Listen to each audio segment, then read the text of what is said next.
Hola, ¿qué tal, queridos amigos? Nuevamente por acá, haciéndolos copartícipes de mi experiencia diaria de meditación bíblica y diálogo creyente. Esta práctica o este estilo devocional de vida la llevo practicando ya hace varios años, pero decidí hace uno o dos hacerlo público, compartirlo con ustedes. ¿Se acuerdan ustedes cuando comencé a grabar esas experiencias del diálogo creyente, verdad? Y pueden ver ustedes dos o tres reflexiones que plasmé en mi blog personal, Voz Pensante. Así que se confluyen o he logrado una simbiosis entre el diálogo creyente y la meditación bíblica. Y he decidido hacerlo audiovisual para si al fin y al cabo alguien puede sentirse identificado o edificado con estas experiencias. Así que lo que hago en general es hacer una meditación, una reflexión y grabarla para ver si también puedo generar en ustedes también esa meditación, esa reflexión. Bueno, hoy pensaba a propósito de ciertos temas que me estoy especializando, o es mi anhelo especializarme, volverme experto, ese es mi objetivo, y que tiene que ver con, entre otros temas, con el tema de la Santa Trinidad, la Trinidad bíblica, o la deidad o divinidad bíblica. Y durante varios años he generado un par de series, 2 o 3 series de estudios bíblicos. Ustedes pueden encontrar esas series en mi canal de YouTube, La Voz de un Perseguido. Van a la sección lista de reproducción y pueden encontrar ahí las series sobre la Trinidad bíblica, donde analizo bíblicamente la realidad de la naturaleza de Dios. Y uno de esos videos se titula La Trinidad Bíblica. Hay otra serie que se titula Vindicando la Sana Doctrina. Y hay otra serie que se llama La Doctrina del Espíritu Santo. Así que los invito a repasarlo y a verlo. ¿Okay? También dediqué un par de videos a lo que dice el Espíritu de Profecía sobre la Santa Trinidad Bíblica. Bueno, en relación a eso, estaba analizando las estrategias de los contumaces, los anticristos, los herejes, los hijos del diablo, los apóstatas y paganos del tercer ángel, es decir, aquellos disidentes o enemigos del mensaje de los tres ángeles, pero sin embargo creen en su experiencia psicoemocional, psicoespiritual, creen ser parte de ese remanente que guarda los mandamientos de Dios y tiene la fe de Jesús. Bueno, ellos se figuran eso en circunstancias que sus enseñanzas pues revelan todo lo contrario. Parte de sus argumentos, en parte básicos y en parte astutos, parte de esos argumentos consiste en intentar persuadirnos de toda una realidad, ¿no es cierto?, en base a uno o dos textos bíblicos. Y pretenden que ese texto o esos textos invaliden o ignoren el resto avasallador de textos bíblicos que yacen en la Escritura, desde Génesis hasta Apocalipsis. Entonces ellos toman uno o dos textos y con eso nos hacen creer o intentan hacernos creer que la Escritura enseña tal o cual cosa. Entonces ellos de alguna manera idean argucias o árdides limitados, básicos, superficiales. Crean una falsa realidad en base a uno o dos textos bíblicos o varios textos bíblicos, los cuales ellos arman o hilan de una manera donde nos y lo complementan con una dosis potente de persuasión, en los cuales a nosotros nos hacen entrar en un estado o en una experiencia cognitiva engañosa, ¿cierto? Y generalmente quienes caen en este tipo de ensalmos, en este tipo de hechizos, caen justamente un sector mayoritario de aquellos que profesan la verdad presente, pero que no han tenido una experiencia profunda en lo que se llama la hermenéutica bíblica, es decir, en los principios de interpretación bíblica. Hay una carencia de conocimiento, experiencia en los principios de interpretación.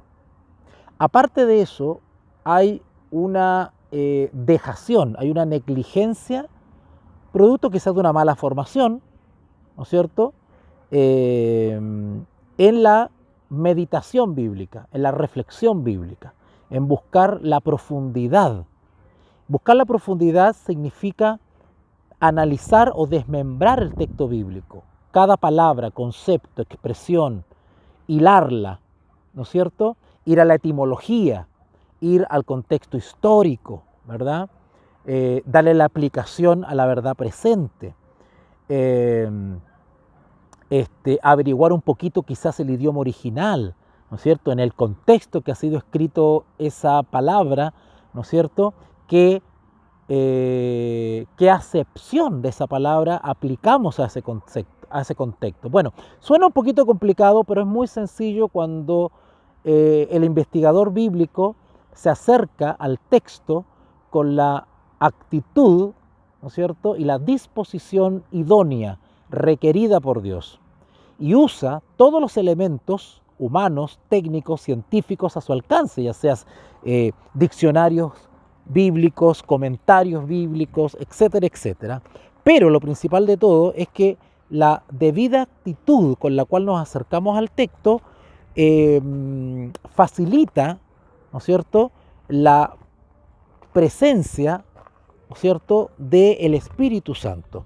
Facilita la presencia de Dios en la persona del Espíritu Santo, que nos provee de guía, discernimiento, sabiduría, profundidad, ¿no es cierto?, de todos esos elementos sobrenaturales que nos apoyan el esfuerzo humano, ¿vale?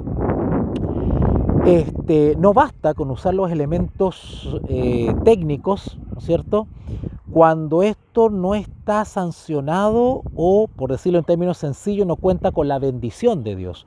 Porque puedes tener todos los elementos técnicos adicionales para tu estudio bíblico, incluso la disposición adecuada, ¿no es cierto?, pero sin ese apoyo, sin esa logística sobrenatural proporcionada por la persona del Espíritu Santo, es muy probable que corras el riesgo de tener una noción equivocada de lo que quiere expresar el autor bíblico. En otras palabras, que malinterpretes al autor bíblico, ¿verdad?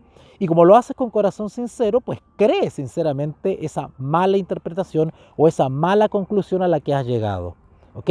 Por lo tanto, la disposición con la cual te acercas al texto debe ser una disposición, entendiendo por disposición, ¿no es cierto?, el reconocimiento de que la Escritura es la autoridad primera y última en materia de conciencia, en materia de fe, en materia religiosa. Y segundo, en última instancia, quien sella el estudio bíblico y quien proporciona el entendimiento correcto, ¿no es cierto?, es el elemento sobrenatural del Espíritu Santo actuando en el estudio bíblico, en la meditación bíblica.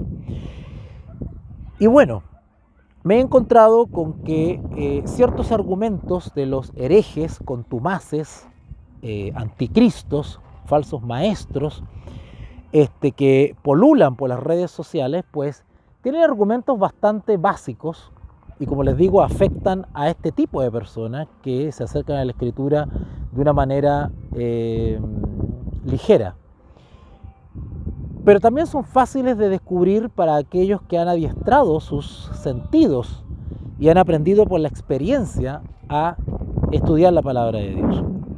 Bueno, uno de estos engaños increíbles, que me parece a mí extremadamente básico, pero sin embargo miles caen en esto, es el decir, ¿no ¿no es cierto? Y aquí este juego de palabras con los cuales ellos engañan, decir no, tal concepto no está en la Escritura. Por ejemplo, cuando atacan la Santa Trinidad, cuando atacan la Trinidad bíblica, los herejes o paganos del tercer ángel, ¿no es cierto? Pues ellos dicen, bueno, no existe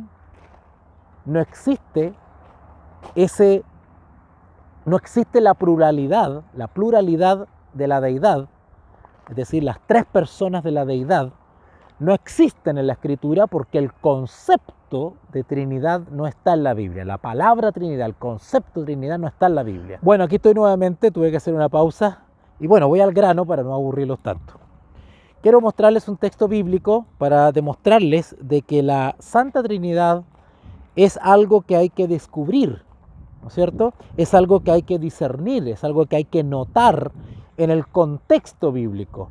No esperemos que la deidad esté claramente descrita necesariamente en un solo versículo o en un concepto, porque la Biblia no se basa en conceptos, no se basa en definiciones.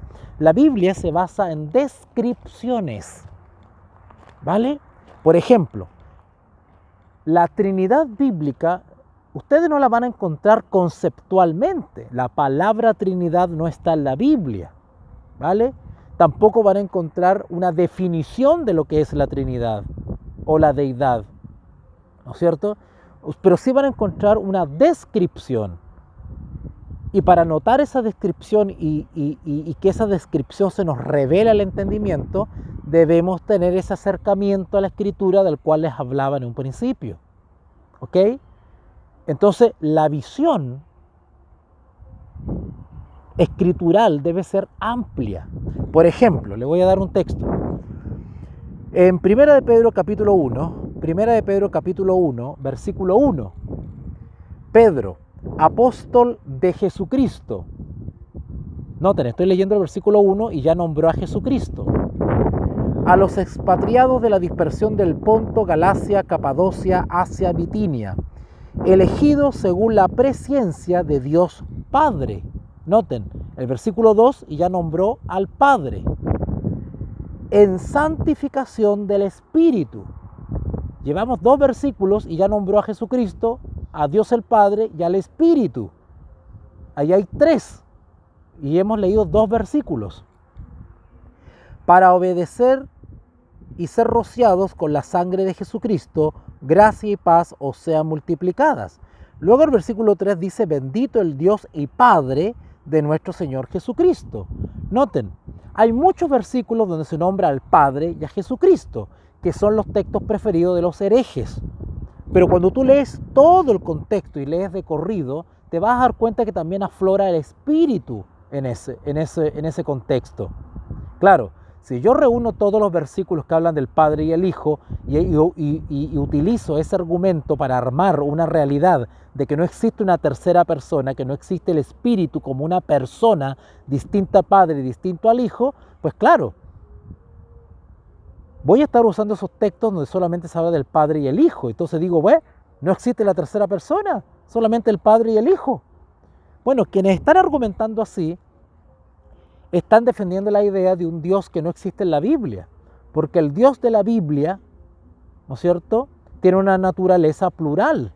Habla del Padre, el Hijo y el Espíritu Santo. No solamente habla de 2 personas, habla de 3 personas. Y digo personas porque tienen características de una persona, tienen características personales. ¿Ok? Entonces, si seguimos leyendo, versículo 3, entonces, bendito el Dios y Padre de nuestro Señor Jesucristo, que según su grande misericordia, etcétera, etcétera, etcétera. Si ustedes van al versículo 5, que sois guardados por el poder de Dios mediante la fe para alcanzar la salvación, etcétera, etcétera, etcétera. Entonces sigue nombrando al Padre. Si van al versículo 7, para que sometida a prueba vuestra fe, mucho más preciosa que el oro, el cual, aunque perecedero, se prueba con fuego, sea hallada en alabanza, gloria y honra cuando sea manifestado Jesucristo. ¿Se dan cuenta? Los versículos siguen avanzando nombrando al Padre y a Jesucristo, ¿no es cierto? Pero por lo menos en el versículo 2 se nombró al Espíritu, ¿vale? Solo que a veces el contexto, ¿no es cierto?, amerita que se hable o se describa al Padre y al Hijo, pero no por eso tenemos que eliminar de cuajo al Espíritu. Luego el versículo, estoy en 1 de Pedro 1,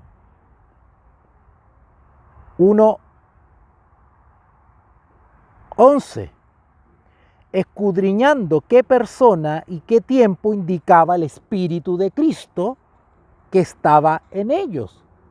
En la expresión Espíritu de Cristo está hablando del Espíritu Santo. El Espíritu de Cristo es lo mismo que decir el Espíritu de Dios. Bueno, ¿qué dicen los herejes? Leen eso y dicen, como no existe una tercera persona, entonces el Espíritu es Cristo mismo o es Dios mismo. ¿Te das cuenta?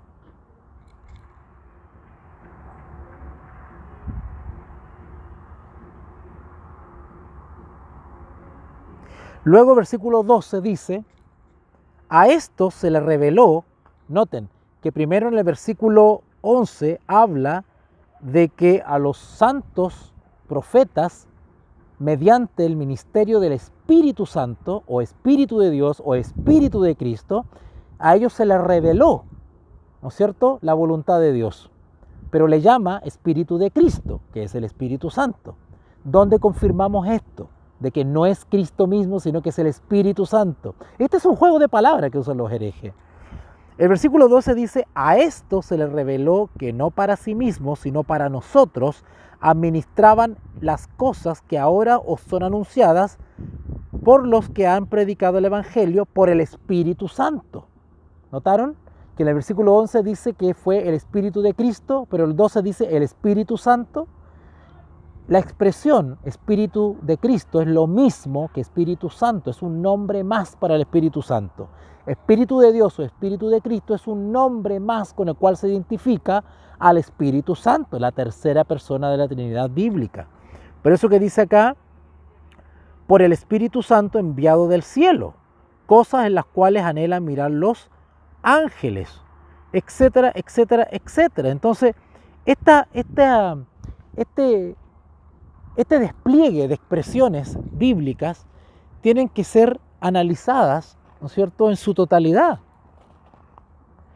Cuando ustedes leen las cartas de corrido, las cartas de Pablo, de Pedro u otros, o los evangelios, o incluso los libros de los profetas, ustedes van a dilucidar claramente al ministerio del Espíritu Santo, ¿cierto?, como una persona distinta al Padre y distinta al Hijo, ¿vale? Y sin embargo ahí está el misterio, ¿no es cierto?, porque son Dios. O sea, en la naturaleza de Dios o en la Trinidad bíblica vemos una pluralidad, tres personas, de ahí se usa la palabra Trinidad para denotar esa pluralidad.